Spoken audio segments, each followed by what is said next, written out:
Setiap tanggal 21 April, Indonesia memperingati Hari Kartini. Ia adalah pahlawan nasional dan tokoh emansipasi perempuan Indonesia.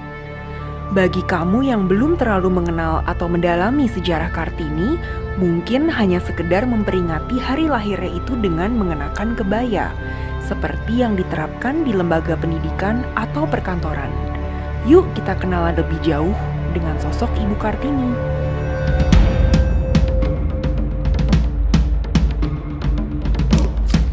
Kartini dikenal sebagai sosok yang memiliki kemampuan menulis dan pemikiran yang visioner.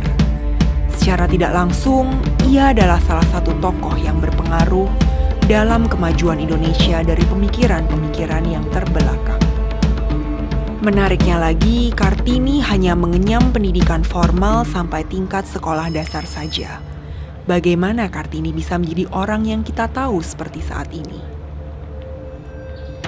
Kartini lahir di keluarga ningrat keturunan Jawa pada 21 April 1879 di Jepara, pada masa di mana Indonesia masih disebut dengan nama Hindia Belanda. Karena berasal dari keluarga ningrat, Kartini bisa mendapatkan pendidikan dasar di Europäische Lagerschool dan berteman dengan anak-anak pejabat Hindia Belanda. Di sekolah inilah karakter diri Kartini mulai terbentuk. Kartini menjadi seseorang dengan pemikiran yang terbuka karena bergaul dengan beragam siswa, baik dari Indonesia pun dari Belanda. Sebuah pertanyaan dari sahabatnya, Letsi Detmar, menjadi pemicu pemikiran Kartini. Letsi bertanya kepada Kartini tentang cita-cita dan mimpinya kelak. Kartini pun bingung dan tidak bisa menjawab pertanyaan dari Letsi. Pertanyaan itu menghantui Kartini dan akhirnya ia tanyakan pada ayahnya. Ayah menjawab singkat, cita-cita dan mimpi Kartini kelak bahwa ia akan menjadi Raden Ayu. Awalnya Kartini senang karena belum tahu apa artinya menjadi Raden Ayu. Waktu berlalu dan akhirnya usia Kartini menginjak 12 tahun dan ia menyelesaikan pendidikan dasar. Lulus dari Europäische Lagerschool, Kartini akhirnya menghadapi kenyataan yang pahit. Ketika anak-anak Indonesia, khususnya perempuan saat ini, bisa melanjutkan pendidikan setinggi mungkin, Kartini malah dilarang untuk sekolah, karena ia akan menjadi seorang Raden Ayu. Raden Ayu adalah gelar kebangsawanan Jawa untuk perempuan yang akan dan harus menikah dengan laki-laki ningrat lainnya. Menjadi Raden Ayu berarti Kartini harus melepaskan kebebasannya sebagai manusia. Sebelum dipinang menjadi Raden Ayu, perempuan bangsawan yang sudah menginjak usia 12 tahun harus dipersiapkan dengan proses pingitan. Sebagaimana kaum bangsawan Jawa pada masa itu, Kartini melewati upacara cukur rambut, turun bumi, dan upacara adat lainnya. Hari-hari awal dipingit, Kartini masih galau, bosan, jenuh, dan sedikit sirik dengan teman-teman dan saudara-saudaranya yang masih bisa bersekolah. Di tengah kejenuhannya melewati masa pingitan, ada dua orang yang sangat peduli akan kegelisahan Kartini. Yang pertama adalah kakak laki-laki Kartini yang mendapatkan kesempatan untuk menempuh pendidikan ke luar negeri. Namanya Sosro Kartono. Kakak laki-laki ini ikut mengirimkan buku berkualitas dari luar negeri untuk memenuhi dahaga Kartini akan ilmu pengetahuan. Selain itu, ada juga Nyonya Marie Ovingsoer sebagai orang yang memperlihatkan dunia dari sudut pandang lain kepada Kartini. Zaman dulu, khususnya di Jawa, seorang istri harus memiliki tatanan tertentu dalam berkomunikasi yang seakan-akan membuat derajat perempuan ini berada di bawah derajat laki-laki. Perempuan yang menyangkal keputusan suami telah melakukan pelanggaran berat. Bahkan cara berkomunikasi seperti gestur dan cara melihat lawan bicara pun ada aturannya. Sangat berbeda dengan apa yang Kartini lihat dalam interaksi Nyonya Marie Ovingsoer dengan suaminya. Kartini melihat bahwa suami dan istri memiliki suara dan hak yang sama sebagai seorang manusia bebas. Masih banyak pula persepsi dan nilai modernitas yang Kartini lihat dari kehidupan Nyonya Marie Ovingsower.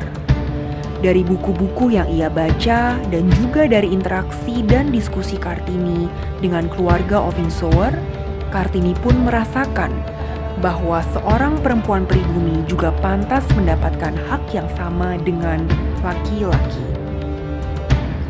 Hari-hari awal pingitan Kartini hanya diisi dengan kegiatan belajar memasak, membatik, dan menulis surat. Di masa pingitan, Kartini menghilangkan kejenuhannya dengan membaca karya sastra feminis dan anti-perang, seperti karya Gukup de Jong van Beck, Bertha von Suttner, Van Eden, hingga Max Havelaar karya Multatuli yang menceritakan ketidakadilan dari kultur stelsel atau tanam paksa kopi. Semua buku itu dikirim oleh kakak laki-lakinya yang bersekolah di luar negeri. Buku-buku yang dibaca Kartini semakin membakar semangatnya untuk memperjuangkan nasib-nasib perempuan pribumi agar mendapatkan hak yang setara dengan laki-laki. Kesukaan Kartini membaca dan rasa ingin tahunya yang tinggi membuat Kartini memiliki kemampuan menulis yang luar biasa. Walaupun tidak melewati pendidikan formal, rasa ingin tahu yang tidak terbendung dilengkapi dengan kegelisahan yang Kartini lihat dan alami, semuanya ia tuangkan dalam bentuk tulisan yang indah, tegas, dan berani. Pemikiran Kartini tidak hanya terekam dalam kepalanya dan menjadi tulisan. Ia mulai memperlihatkan pemberontakannya pada nilai-nilai dan adat kuno pada lingkungan terdekatnya, yaitu kepada dua adik perempuannya, Rukmini dan Kardina. Kartini tidak ingin adik-adiknya ikut mengamalkan adat Jawa kuno, di mana seorang adik harus berjalan jongkok di depannya, menyembah, berbahasa kromo inggil, dan mengusung etiket feodal Jawa lainnya. Kartini mengizinkan adiknya untuk berbicara tanpa aturan-aturan tersebut. Selain mendobrak tatanan hidup yang sangat tertinggal itu, Kartini juga sebenarnya tampil berbeda dari perempuan lain pada masanya. Kartini tidak selalu terlihat seperti di foto yang terpampang di buku sejarah yang kita kenali. Begitu pula dengan tindak tanduknya. Ia adalah perempuan yang pecicilan, pemberontak, tidak patuh, lincah, berpandangan luas, pandai, suka bercanda, bahkan kalau tertawa terbahak-bahak. Sifat Kartini itu pun berujung pada dirinya yang dijuluki dengan kuda kore atau kuda liar oleh keluarganya. Akan tetapi Kartini tidak peduli dan tetap yakin bahwa tatanan adat itu tidak semuanya perlu ia lakukan. Keyakinan dan semangat Kartini memperjuangkan haknya sebagai manusia yang setara bersama adik-adiknya pun berhasil meyakinkan ayahnya untuk membebaskan mereka dari pingitan. Tepatnya pada tanggal 2 Mei 1898. Momen ini terjadi ketika Kartini bersama dengan adik-adiknya bisa keluar rumah dan pergi ke Semarang untuk menghadiri perayaan Hari Penobatan Ratu Wilhelmina. Lepas dari pingitan, Kartini pun mendirikan sekolah pertama untuk perempuan pribumi di tanah Hindia Belanda. Awalnya, sekolah itu berisi hanya 1 orang murid. Bagi masyarakat pribumi, menyekolahkan anak perempuan adalah hal yang aneh dan radikal. Bukan saja tercatat sebagai pendiri sekolah wanita pertama, Didi Kwartanada, seorang sejarawan dari Yayasan Nabil, berpendapat bahwa Kartini juga bisa disebut sebagai jurnalis pertama sekaligus antropolog pertama Indonesia. Pada suatu kesempatan, Kartini menulis catatan dokumentasi perkawinan di Tanah Koja dengan sangat detail, dengan teknik jurnalistik mulai dari mengumpulkan informasi, mengolah informasi tersebut, dan mendokumentasikannya. Selain mengajar perempuan pribumi, Kartini juga aktif mengeluarkan pikirannya dengan sahabat penanya di Belanda yang bernama Estelle Zihandelaar atau disapa Stella.